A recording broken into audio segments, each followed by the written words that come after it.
Assalamualaikum warahmatullahi wabarakatuh. Waalaikumsalam warahmatullahi wabarakatuh. Alhamdulillah wassalatu wassalamu ala sayyidina Rasulillah sayyidina wa maulana Muhammad ibn Abdullah wa ala alihi wa sahbihi wa mawalah. La haula wa la quwwata illa billah, amma ba'du. Bapak-bapak, ibu-ibu, saudara-saudara kaum muslimin rahimakumullah.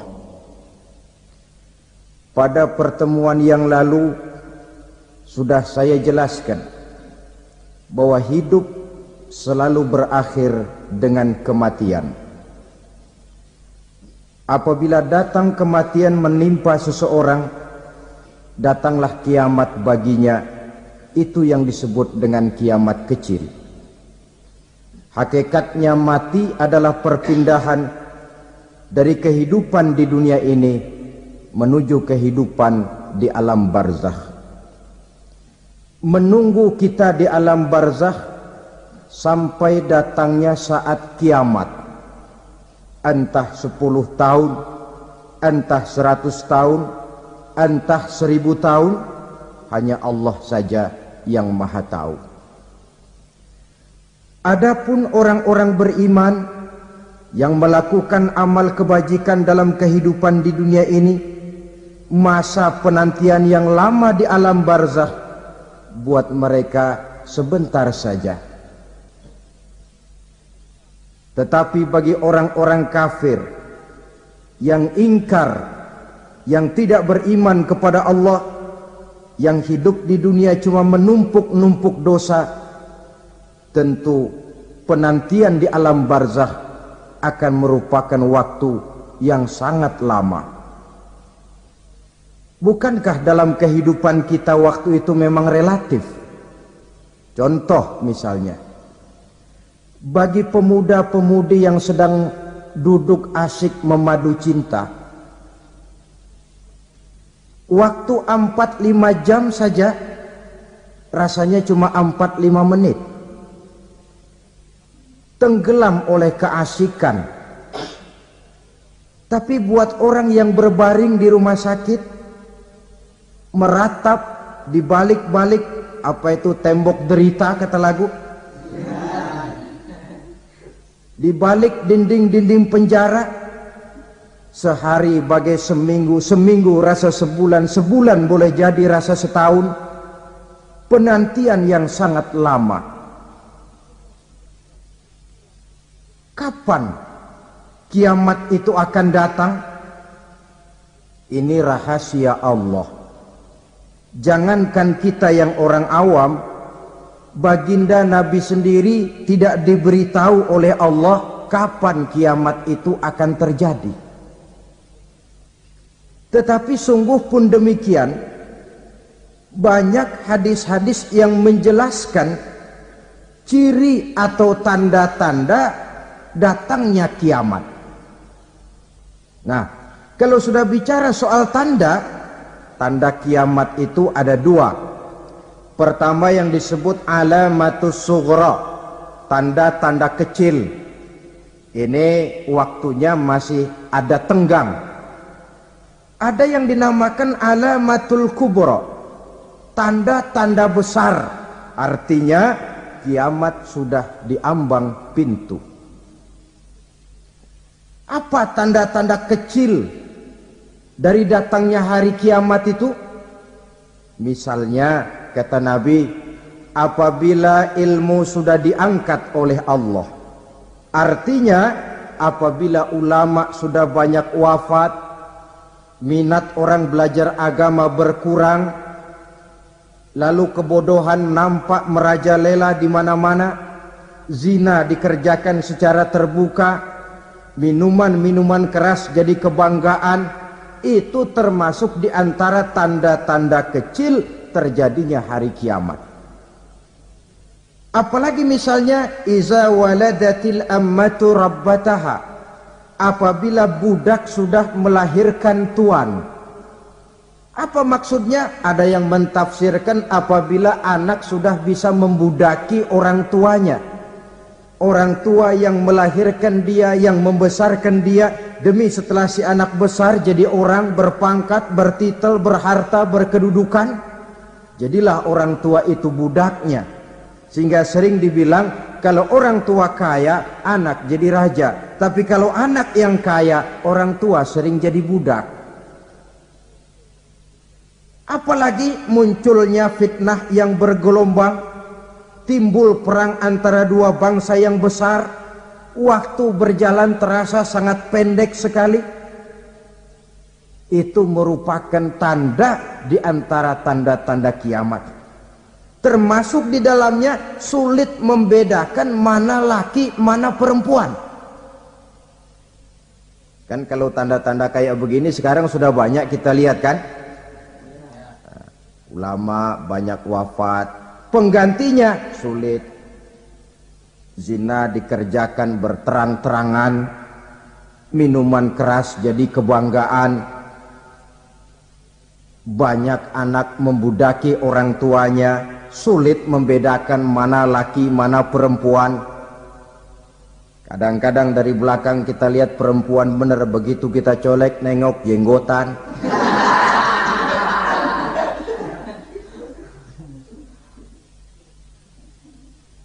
Ini termasuk tanda-tanda kecil, masih ada tenggang sampai akan terjadinya kiamat itu.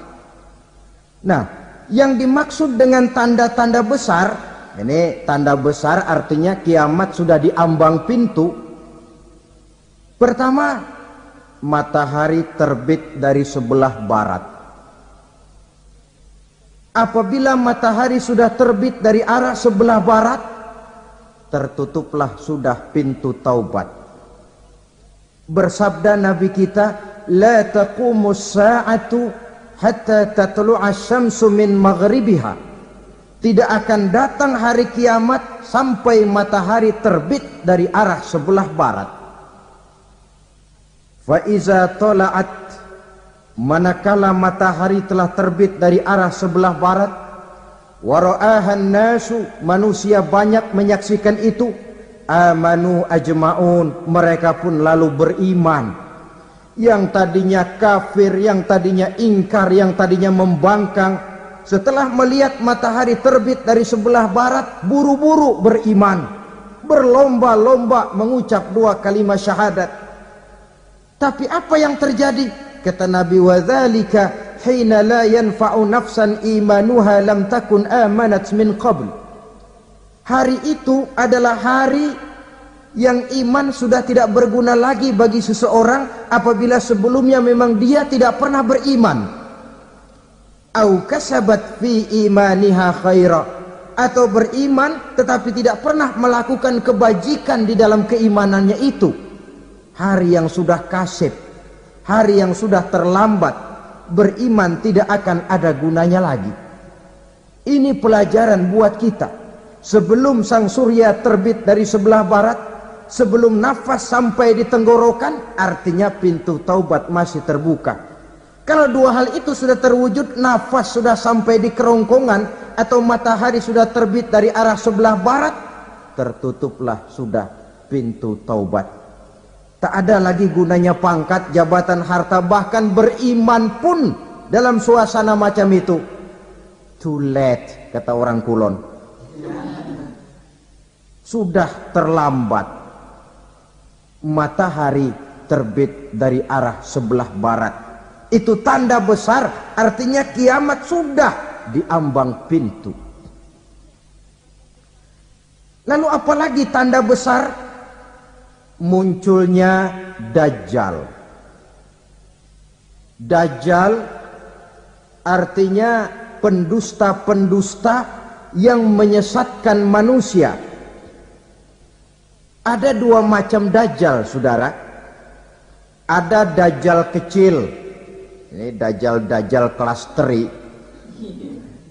Kalau ini sejak zaman Rasulullah sudah ada itu. Tiap zaman ada.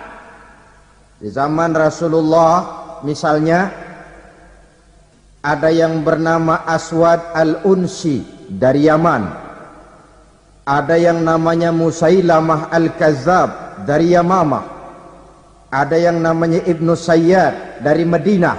Ini dajjal-dajjal di zaman Rasul. Musailamatul Kazzab memproklamirkan diri jadi nabi, dia di zaman Rasul masih hidup. Ini dajjal zaman Nabi. Di zaman sahabat muncul dajjal-dajjal. Di zaman kita sekarang ini dajjal-dajjal pun gentayangan. Dajjal-dajjal kelas teri. Kerjanya mendustakan manusia, menyesatkan manusia, memalingkan manusia dari jalan yang benar dan diridhoi oleh Allah Subhanahu wa taala. Adapun yang merupakan tanda besar dari datangnya kiamat, dajjal-dajjal kelas kakap, pembohong-pembohong besar yang menyesatkan masyarakat manusia berpaling dari jalan Allah mengikuti jalan mereka. Apa sih ciri dajjal itu? Kata Nabi dalam hadis Bukhari Muslim, innad dajjala, sesungguhnya yang namanya dajjal itu yakhruju, satu saat akan muncul mendekati hari kiamat, wa inna ma'ahu ma'an, si dajjal ini membawa air, wa naran, dan juga membawa api. Dua simbol. Di tangan yang satu dia bawa air, di tangan yang satu dia bawa api. Wa ammal ladzi yarahu an-nasu ma'an fanarun, adapun yang orang banyak lihat air, hakikatnya adalah api. Yang dilihat api, hakikatnya adalah air.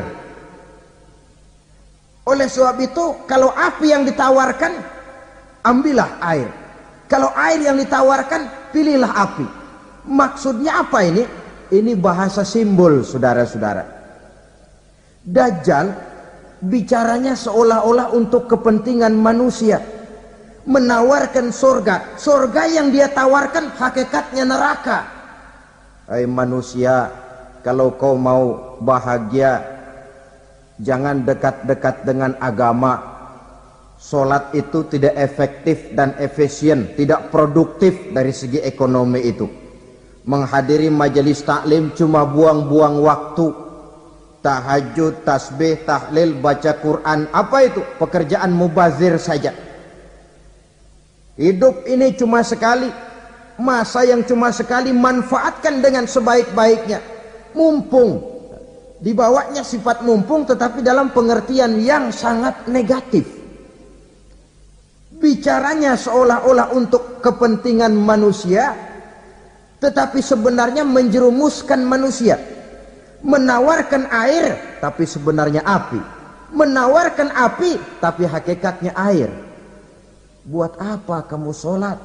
Buat apa kamu bayar zakat? Buat apa kamu puasa? Surga yang dicanangkan dajjal hakikatnya neraka. Neraka yang digambarkan dajjal pada dasarnya adalah surga. Jadi memutarbalikkan fakta itu kerjaan dajjal. Yang hak jadi batil, yang batil dibilang hak, yang benar jadi salah, yang salah malah jadi benar. Tuntunan disuruh jadi tontonan, tontonan malah menjadi tuntunan. Itu pekerjaan dajjal profesinya. Zamannya Nabi Adam, dajjalnya kan iblis. Betul? Betul. Apa sih rayuan iblis itu? Allah setelah menciptakan Nabi Adam kan bilang, Adam, kau dan istrimu Hawa tinggal di surga ini. Seluruh fasilitas yang ada di surga persilahkan kau nikmati. Satu yang tidak boleh, jangan coba-coba dekati pohon khuldi. Dekat saja jangan, apalagi sampai memetiknya. Datang dajjal yang namanya iblis ini. Adam, kamu tahu nggak kenapa tidak boleh makan buah khuldi? Ya nggak tahu, pokoknya saya dilarang. Bodoh kamu Dam.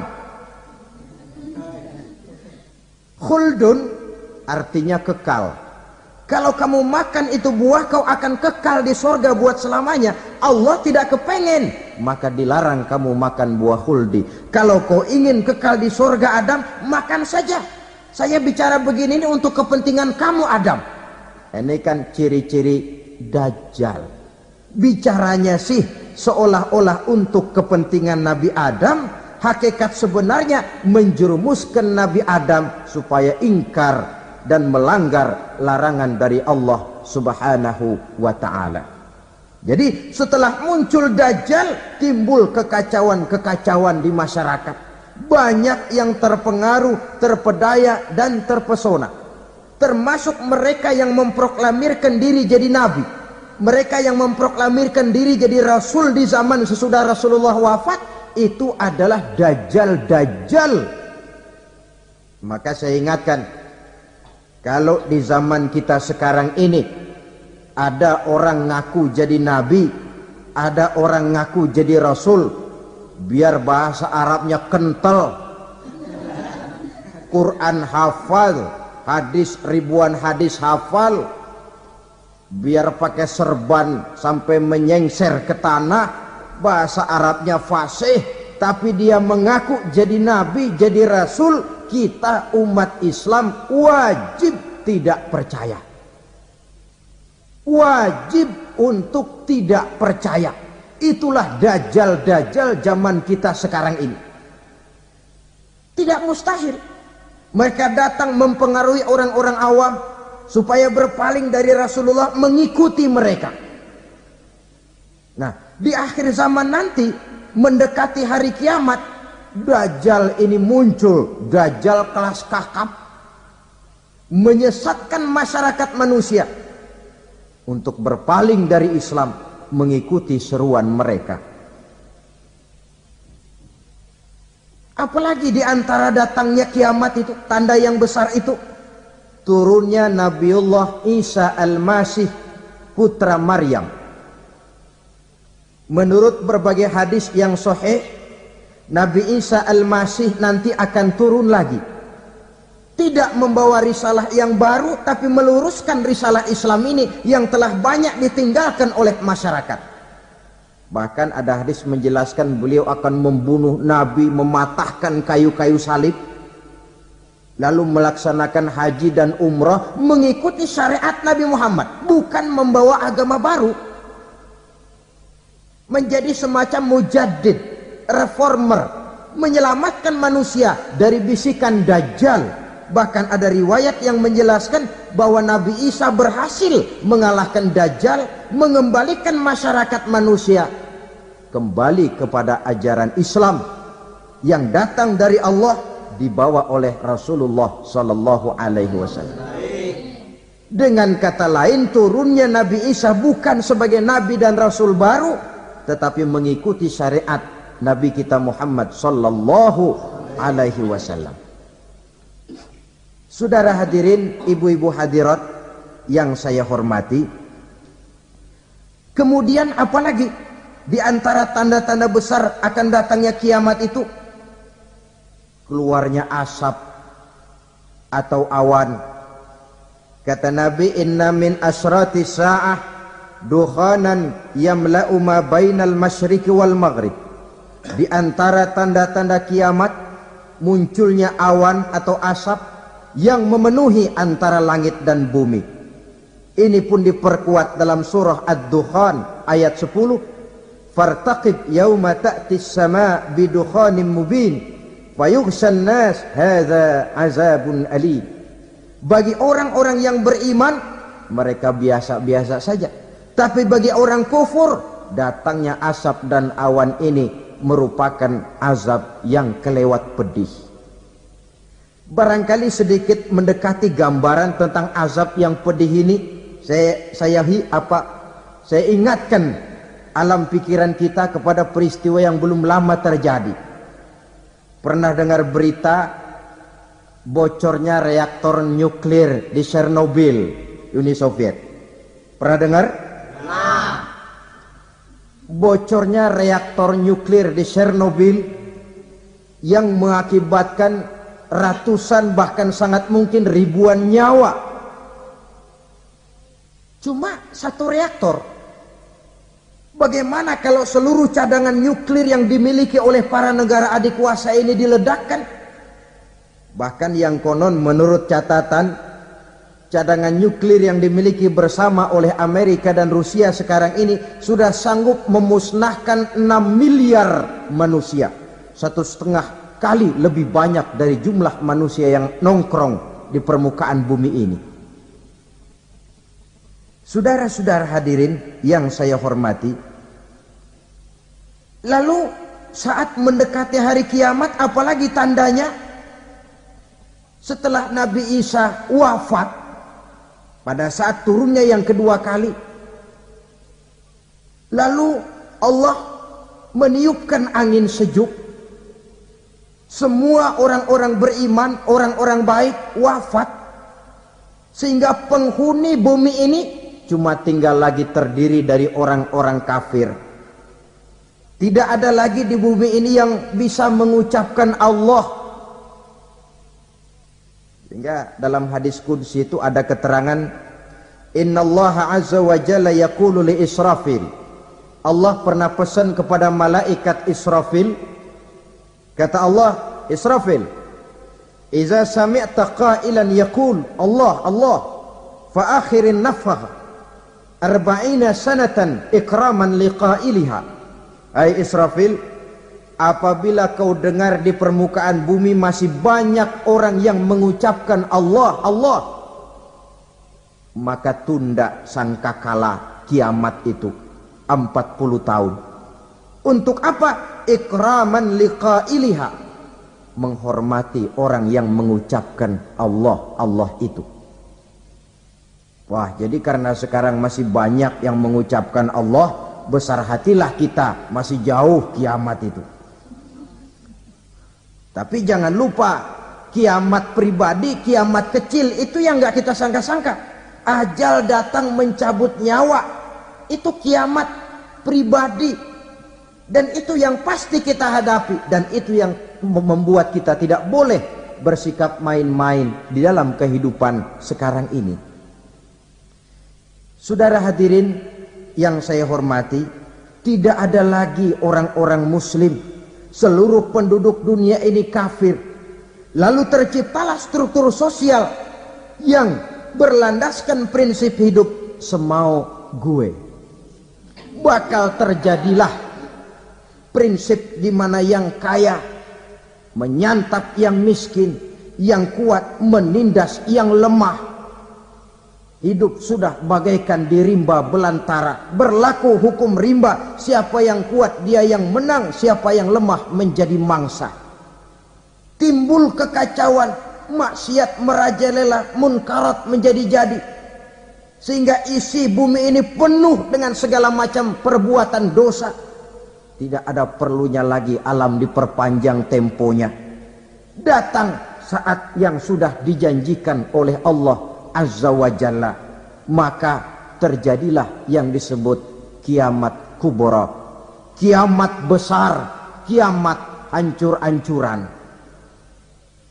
Bagaimana kejadian ini dimulai? Dalam surah Az-Zumar ayat 68, Allah subhanahu wa ta'ala berfirman, wa nufikha fis suri fasa'iqa man fis samawati wa man fil ardi illa man sya'allahu. Maka manakala ditiuplah sangkakala, terkejutlah seluruh yang ada di langit dan seluruh yang ada di bumi. Bila saat kiamat datang, Allah perintah malaikat Israfil, Israfil, tiup sangkakalamu. Ditiuplah sangkakala oleh malaikat Israfil. Yang akibat daripada tiupan itu, seluruh yang ada di langit, seluruh yang ada di permukaan bumi terkejut. Yang ada di langit siapa? Malaikat kan. Bayangin aja kalau malaikat kaget, apalagi kita. Terkejut seluruh makhluk yang ada di bumi, yang ada di langit mendengar suara sangkakala itu. Bunyinya tidak sanggup kita bayangkan dahsyatnya. ledakan nuklir, ledakan neutron, belum apa-apa ketimbang bunyi sangkakala malaikat Israfil ini. Nah, lalu mendengar bunyi sangkakala ini, gemparlah makhluk, kacaulah alam. Bumi gempa, planet-planet bertabrakan, gunung meletus, air laut tumpah ke darat, angin topan bertiup, halilintar menyambar. Lalu semua yang bernama hidup mati total.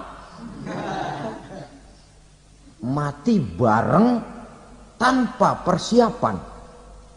La haula wala quwata illa billah. Saya kadang-kadang dalam tafakur bermohon, ya Allah, mudah-mudahan saya nggak nemuin kiamat beneran. Ngeri. Nggak bisa kita bayangkan macam apa suasana seperti itu. Allah saja banyak memberikan gambaran, misalnya Al-Qari'ah, wa mal qari'ah, wa ma adraka mal qari'ah. Kejadian yang menggemparkan. Tahukah kamu apa kejadian yang menggemparkan itu? Yauma yakunun nasu kal farasil mabsus wa takunul jibalu kal ihnil manfus. Pada saat itu manusia berterbangan bagai kupu-kupu. Gunung berterbangan seperti kapas ditiup angin. Gunung saja macam kapas, konon lagi manusia. Kematian total, mulai semut sampai gajah mati, jin mati, iblis mati, malaikat mati. Malaikat saja mati. Saudara hadirin yang saya hormati, kematian total yang tanpa persiapan. Orang bilang, Pak, kalau mati bareng begitu yang repot malaikat maut dong ya. Cabut sana, cabut sini. Itu kalau menurut logika kita, mestinya begitu menurut logika. Tapi logika juga yang bilang nggak perlu serepot itu. Sebab untuk mematikan listrik di wilayah DKI, di wilayah Jakarta, nggak perlu tiap rumah didatengin matiin, ya lama. Cukup dari kantor pusatnya saja PLN, tekan satu tombol, gelaplah seluruh Jakarta. Saudara hadirin yang saya hormati, kematian total. Lalu setelah kematian total, planet-planet juga mati, dalam arti tidak bergerak dan beredar. Angin mati, dalam arti tidak bertiup. Air mati, dalam arti tidak ada riak gelombang. Pokoknya semua mati. Kullu nafsin za'iqatul maut, semua yang bernafas mati. Dalam ayat lain, kullu man 'alaiha fan, semua yang ada di permukaan bumi fana. Yang kekal cuma Allah Subhanahu wa ta'ala. Yang paling belakang mati malaikat maut dan malaikat Israfil. Tapi mati juga sesuai dengan janji Allah. Menurut hadis Bukhari Muslim dari Abi Hurairah, masa tenggang waktu antara kematian total pada tiupan sangkakala pertama dengan proses kebangkitan pada tiupan sangkakala kedua 40 lamanya. Tidak dijelaskan oleh Abi Hurairah 40 jam, apa 40 hari, apa 40 tahun. Hadis-hadis cuma menyebutkan 40 saja. Sunyi alam, yang tinggal cuma Allah saja lagi. Ketika itu Allah berseru-seru, katanya, limanil mulkul yauma, siapa para penguasa hari ini? Mana itu raja-raja dan penguasa yang dulu mengaku jadi Tuhan? Fir'aun, mana Fir'aun sekarang?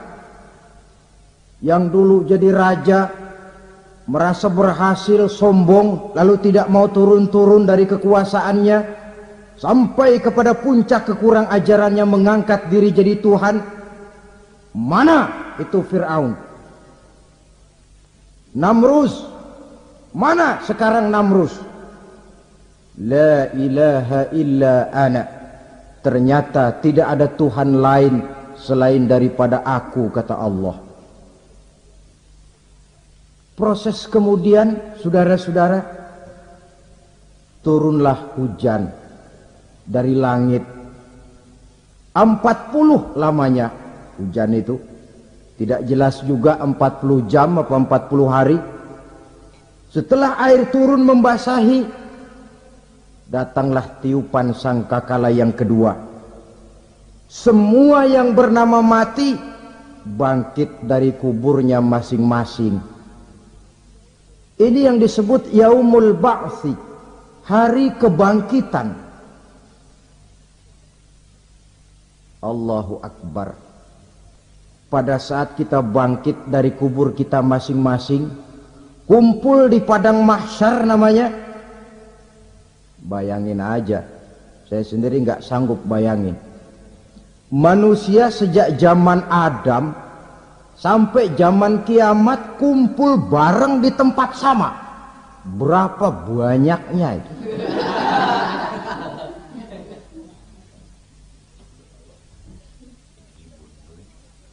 Dan yang luar biasa menurut satu riwayat, pada saat bangkit itu, Masya Allah, roman muka kita berubah, disesuaikan dengan amalan kita waktu di dunia ini. Barang siapa yang waktu di dunia amalannya itu amalan tikus, di akhirat nanti dia bangkit dari kubur, mukanya seperti muka tikus. Gagah betul badannya, tapi mukanya seperti tikus. Kenapa? Amalannya waktu di dunia seperti amalan tikus. Apa amalan tikus itu? Suka ngegeragoti barang yang sudah disimpan rapi-rapi. Orang sudah simpan uang rapi-rapi, simpan perhiasan rapi-rapi, digeragoti oleh tikus. Maling-maling, pencoleng-pencoleng, koruptor-koruptor, itu nanti di akhirat nanti kita lihat mukanya seperti muka tikus. Oh, ini waktu di dunia suka nyolong, mukanya seperti muka tikus. Barang siapa yang waktu di dunia ini amalannya itu amalan macan, dia akan bangkit nanti mukanya seperti muka macan. Apa amalan macan? Macan itu amalannya menang-menangan. Orang yang mau menang saja nggak mau mengalah. Coba lihat di hutan, kenal hutan nggak? Di hutan, raja hutan di mana-mana pasti macan, betul kan? Betul. Padahal hutan belum pernah bikin pemilihan umum. Tapi macan tidak peduli ada pemilihan umum apa tidak, pokok saya raja. Sebab apa? Macan jadi raja itu bukan karena benar, tapi karena kuat jadi raja. Setelah dia jadi raja, rakyat hutan yang mesti dilindungi malah dimakan oleh raja macan. Kambing rakyat hutan dimakan oleh macan. Ayam rakyat hutan dimakan oleh macan. Itu nanti kita lihat di akhirat itu mukanya seperti muka macan, gagah betul. Lalu barang siapa yang di dunia ini amalannya itu seperti amalan anjing, nanti dia punya muka seperti muka anjing. Apa amalan anjing? Pertama, anjing itu kalau disuruh jaga rumah, dia tidak bisa membedakan mana maling, mana tamu. Biar yang datang maling, kalau bawa tulang, anjing kalem. Yang kedua, anjing itu akan setia kepada siapa saja yang memberinya roti. Siapa yang memberinya roti, itulah majikannya. Apa kata majikannya pasti dia laksanakan. Soal benar atau salah dia tidak peduli. Setelah anjing dapat roti, dia tidak punya pilihan lain kecuali bilang, abdi mah kumaha juragan wae ayeuna mah.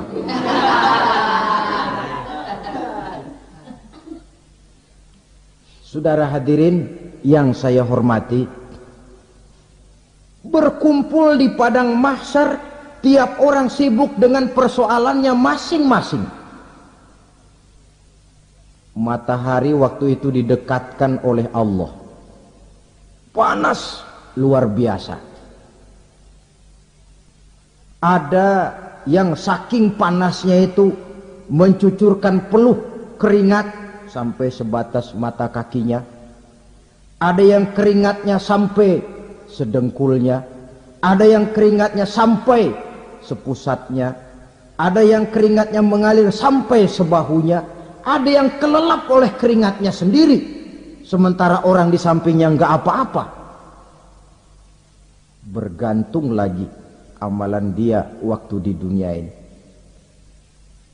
Saudara-saudara, sebagian orang dalam kepanikan padang mahsyar berombong-rombong datang mereka menghadap Nabi Adam. Ya Adam, anta abal bashar. Hai Adam, Tuhan adalah bapak moyang manusia. Kami sebentar lagi akan disidang, dimintakan pertanggungan jawab. Tolonglah kami, hai Adam.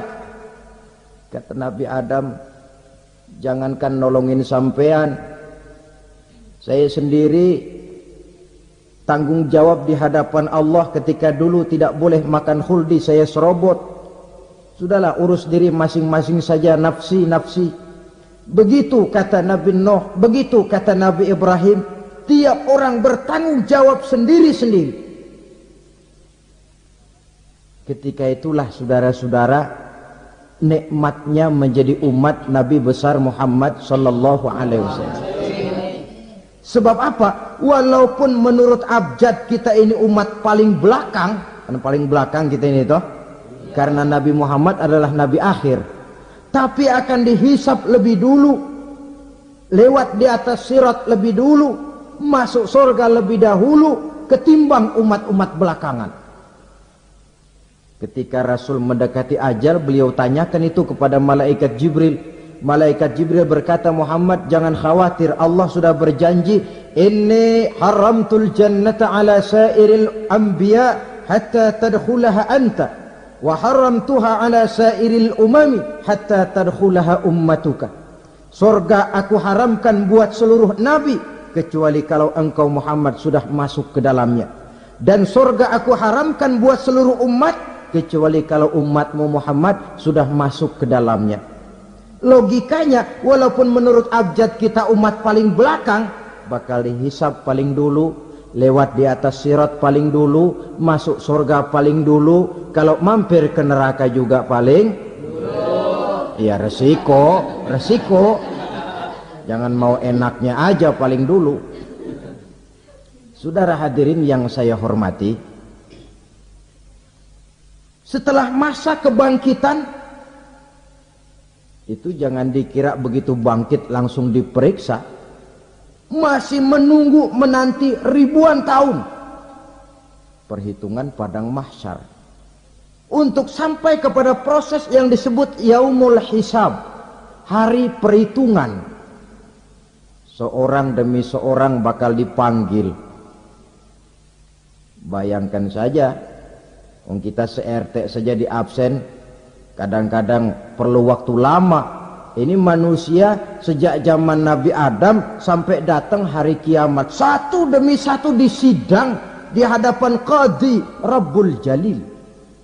Status sosial copot sudah waktu itu. Yang pernah jadi hartawan di situ tidak lagi kelihatan kehartawanannya. Yang pernah jadi jenderal tidak lagi dipanggil jenderalnya. Yang ustadz tidak lagi dipanggil al-mukarramnya. Seluruh status sosial selesai. Dipanggillah kita seorang demi seorang menghadap Qadhi Rabbul Jalil. Bagaimana proses penghisaban itu? Pertama, proses tanya jawab. Di antaranya ada hadis menyatakan, lan tazula qadama 'abdin yaumal qiyamah hatta yus'ala an arba'i khisalin. Besok di hari kiamat tidak akan bergeser telapak kaki seorang hamba sampai dia ditanya lebih dulu tentang 4 persoalan. Tentang ilmunya. Kemana ilmu itu diamalkan? Tentang umurnya. Di mana umur itu dihabiskan? Tentang masa mudanya. Kemana masa muda itu dipakai? Tentang hartanya. Dari mana harta itu didapat dan kemana harta itu dibelanjakan.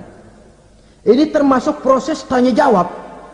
Jadi kalau istilah pengadilan dunia, nama Fulan bin Fulan. Kamu waktu di dunia diberikan umur panjang untuk apa? Pernah mengalami masa muda, kemana kau habiskan masa remajamu? Kau diamanahkan ilmu, dengan apa ilmumu kau amalkan? Kau diberikan harta, dari mana harta kau dapat, kemana kau belanjakan? Tak seorang pun yang bisa mungkir. Sebab apa? Dikala itu yang menjadi saksi bukan orang. Yang menjadi saksi adalah seluruh anggota badan kita. Tangan bicara, kaki jadi saksi terhadap seluruh amalan yang pernah kita kerjakan pada saat kehidupan di alam dunia ini. Selesai proses tanya jawab, lalu diperlihatkan buku catatan kita waktu hidup di dunia ini. Jangan lupa Allah itu menyiapkan 2 superkomputer kepada kita. Sebelah ditempelin sebelah kanan, yang sebelah tempelin di sebelah kiri. Komputer itu namanya Raqib dan Atid. 2 malaikat yang apabila baik kita lakukan, refleks saja akan menulis kebajikan kita. Jahat kita kerjakan, akan tertulis. Catatan itu nanti diperlihatkan kepada kita. Waduh, alangkah malunya pada saat diperlihatkan catatan kita, buku rapot kita merah melulu. Barangkali diperiksa sambil diomelin, brengsek lo. Buku merah melulu begini, bagaimana waktu hidup di dunia? Tidak cukup diperlihatkan buku catatan kehidupan, rekaman kehidupan. Rekaman kehidupan kita secara utuh sejak terlahir sampai ajal datang merenggut nyawa. Barangkali mirip dengan video sekarang ini, di mana terekam dengan baik seluruh kegiatan kita sejak yang sekecil-kecilnya sampai kepada yang sebesar-besarnya. Untuk kemudian kita pun menerima balasan. In khairan fa khairun wa in syarran fa syarrun. Kalau baik ya baik balasannya, kalau jahat ya jahat juga balasannya. Catatan-catatan kita diberikan. Kalau banyak kebajikannya diberikan di tangan kanan dengan cara yang halus. Kalau banyak kejahatannya diberikan dari sebelah kiri atau dilempar dari belakang. Itulah sebabnya sejak di dunia ini kita sudah mohon kepada Allah. Ketika berwudu membasuh tangan kanan, apa kita bilang? Allahumma a'tini kitabi biyamini wa hasibni hisaban yasira. Ya Allah, berikan saya kitab di tangan kanan, dan kalau saya memang perlu dihisap, hisaplah saya yang seringan-ringannya. Tangan kiri berlindung kita kepada Allah, jangan sampai diberikan kitab di tangan kiri atau dari arah sebelah belakang. Wa a'udzubika an tu'tiya kitabi bishimali aw min wara'i zuhri, dari arah sebelah belakang. Na'udzubillah min dzalik. Setelah selesai lewat proses penghisaban, lewat mizan, timbangan, maka yang sudah selesai dihisab itu bergeraklah menuju sirat, jembatan yang terbentang menuju surga melalui neraka. Saudara-saudara, panjangnya perjalanan sirat itu memakan waktu ratusan tahun. Tetapi orang yang lewat di atas sirat pun macam-macam, bergantung amalannya ketika di dunia ini. Ada yang lewat di atas sirat itu kal barqil khatib, seperti kilat yang menyambar, lep, sudah sampai dia di surga. Cepat bukan main. Ada yang lewat di atas sirat itu seperti orang lari-lari. Ada yang lewat di atas sirat itu seperti orang jalan biasa. Ada yang sambil merangkak, ada yang sambil ngesor, ada yang sambil gelayutan. Ada yang selamat sampai ke ujung ke surga, ada yang tergelincir jatuh masuk ke dalam neraka, bergantung amalannya dalam kehidupan di dunia sekarang ini. Tiap kita akan melewati yang namanya sirat ini. Saudara-saudara kaum muslimin yang saya hormati,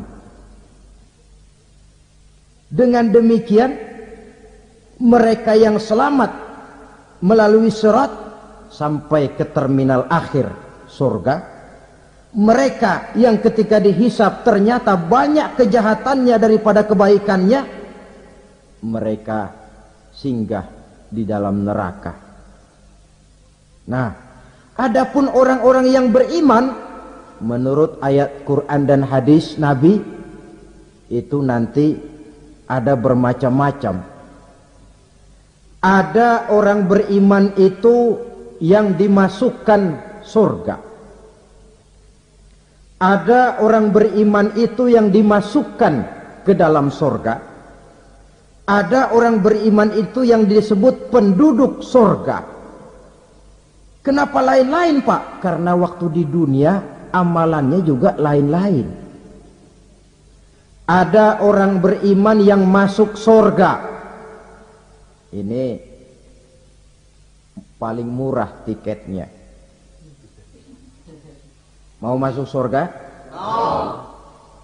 Kata Nabi begini, ma min abdin qala la ilaha illallah thumma mata ala dhalik illa dakhala al-jannah. Kalau seorang hamba sudah mengucap dua kalimat syahadat, dia yakin dengan kebenaran kalimat itu sampai matinya, orang itu akan masuk surga. Abi Dzar yang waktu itu diajak bicara heran, ya Rasul kok gampang betul? Iya. Walaupun orang itu mencuri, iya. Walaupun orang itu berzina, iya. Biar dia mencuri, biar dia berzina, kalau dia sudah mengucap dua kalimat syahadat, dia yakin dengan kebenaran kalimat itu sampai matinya, itu orang akan masuk surga. Jadi masuk surga cukup dua kalimat syahadat, yakin sampai mati, masuk surga. Itu perkara masuk. Tapi kalau pertanyaannya diterusin, masuknya kapan, Pak? Nah, ini lain lagi urusannya. Sebab ada yang masuknya itu langsung, ada yang mampir dulu. Di sana tempat cuma dua, kalau tidak surga, neraka. Mau ke surga tapi mampir dulu, yang mampirnya jelas di neraka. Kenapa? Dalam hadis qudsi ada riwayat, nanti itu di akhirat, setelah Allah selesai mengatur penduduk surga masuk surga, yang neraka masuk neraka, Allah berkata kepada malaikat Malik, malaikat Malik, labaik ya Allah, itu bajingan-bajingan tengik, manusia-manusia durjana yang waktu di dunia tidak mau sujud, jauh dari ulama, gemar melakukan yang munkarat dan maksiat, hidup di tengah masyarakat selalu jadi bibit keonaran, kufur, sudah masuk neraka semua. Sudah ya Allah. Nah, kalau sudah, coba sekarang kamu masuk, Malik. Saya, iya, masuk neraka. Mau apa ya Allah? Kata Allah, akhriju minan nar man kana fi qalbihi misqala habbatin min khardalin min iman. Kau masuk neraka, cari di dalam neraka orang-orang yang ada imannya walaupun kecil sebesar biji zarah, angkat mereka keluar. Masuk malaikat Malik ke neraka, cari orang yang ada imannya, korek-korek. Ya repot, udah pada gosong. Yang ada imannya diangkat ke atas, yang ada imannya diangkat ke atas. Lalu dimandikan di Nahrul Hayat, namanya sungai kehidupan di akhirat nanti. Cakep lagi rupanya, bersih lagi wajahnya, apel di hadapan Allah. Kata Allah, bagaimana mas? Kapok enggak sampean? Kapok ya Allah. Nah, kalau kapok, idhab fadkhulil jannah. Pergi, masuk surga sana. Berangkat mereka ke surga. Ketemu sama teman-temannya yang udah sampai lebih dulu. Yang enggak pakai mampir lagi. Terjadi dialog. Kata teman-temannya yang udah pada nyampe duluan, mas, iya. Emang baru sampai? Saya baru sampai. Memang mampir di mana dulu mas? Kita sudah lama sampai di surga. Saudara buka surah Al-Muddatsir ayat 34-35. Ma salakakum fis saqar? Kenapa kamu mampir di neraka Saqar? Qalu lam nakum minal musallin. Mereka menjawab, kami mampir di neraka Saqar mas, gara-gara dulunya kami waktu di dunia ndak pernah sholat. Ndak pernah sholat? Ndak pernah. Kan rumahnya dekat masjid, cuma dekat doang mas. Sholat mah enggak saya.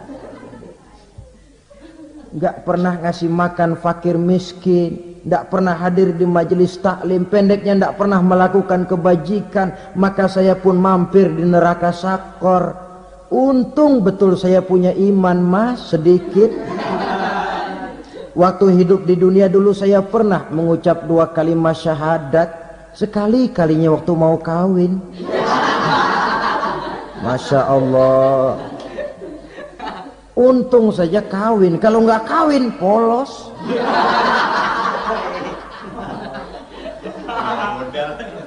Itu juga pengulu sudah setengah mati ngajarin. Asyhadu alla, asyaduaan, asyaduaan.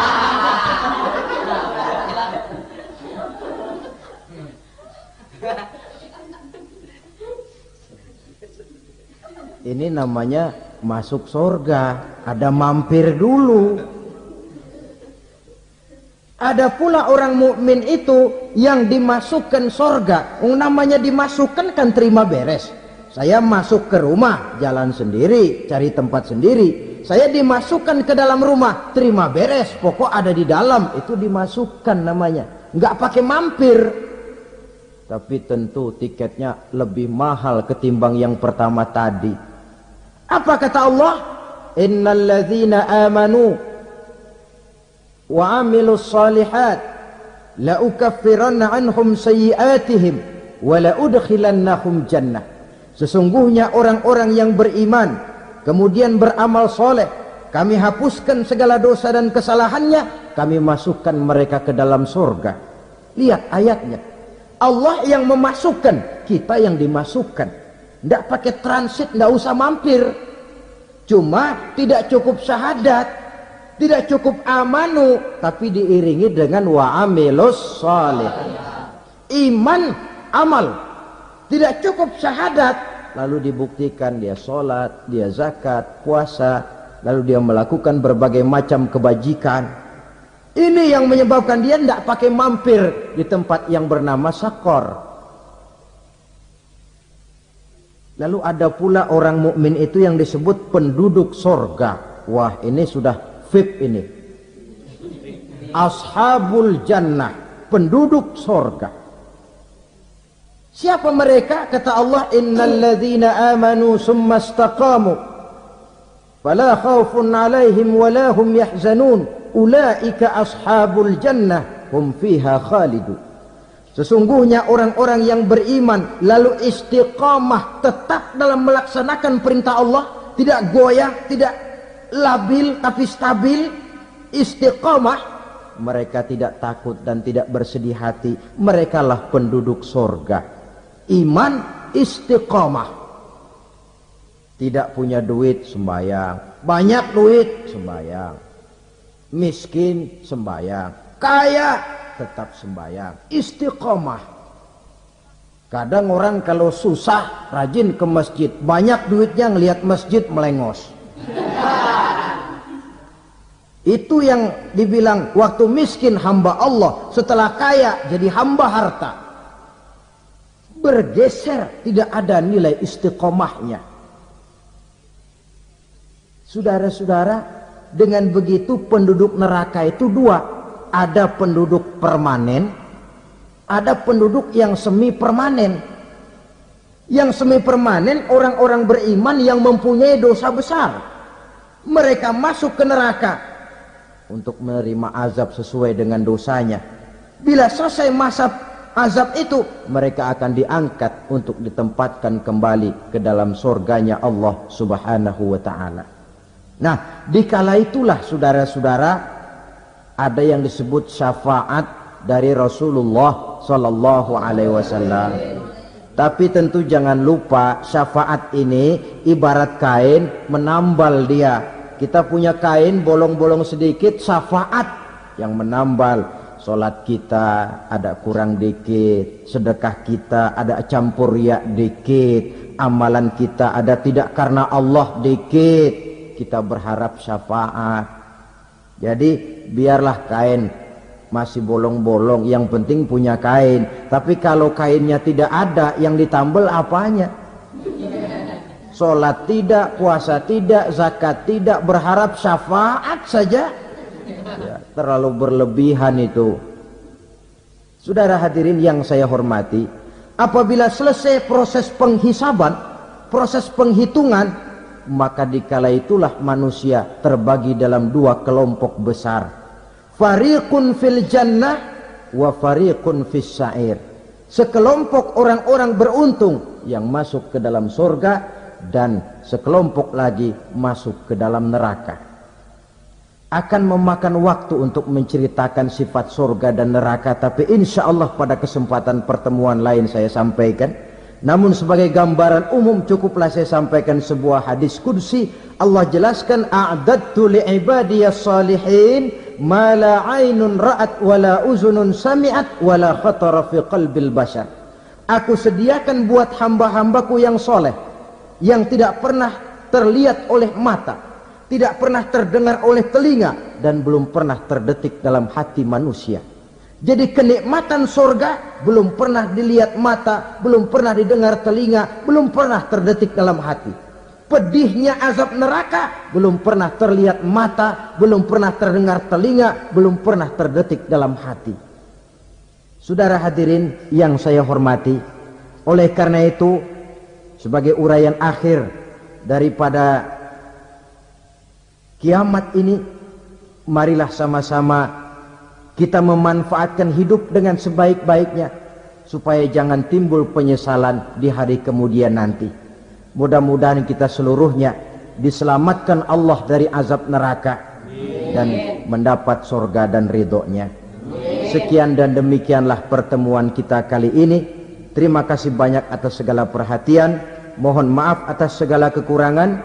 Usikum wa nafsi bitaqwallah. Wassalamualaikum warahmatullahi wabarakatuh.